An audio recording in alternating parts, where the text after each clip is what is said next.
everyone. Hope you're well. This is Coach Julio again, and I want to show you a really quick video to help your rotator cuff, your mid-back, and your posterior chain. In other words, help you stand upright and reverse the negative effects of using the SPARTA device and sitting and all that gaming some of you may be doing. And if you're an overhead athlete, this is very good for you.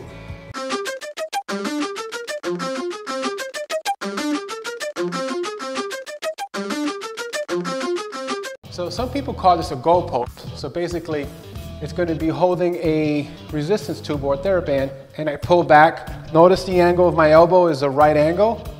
My wrist stays straight, and when I pull back, I line up with my ears, meaning my wrist, and I don't go any further back than that. So I show you from this position. I'm holding, looks like a goalpost, or I like to call a letter L. And I show you a back view. I'm here, exhale, then inhale.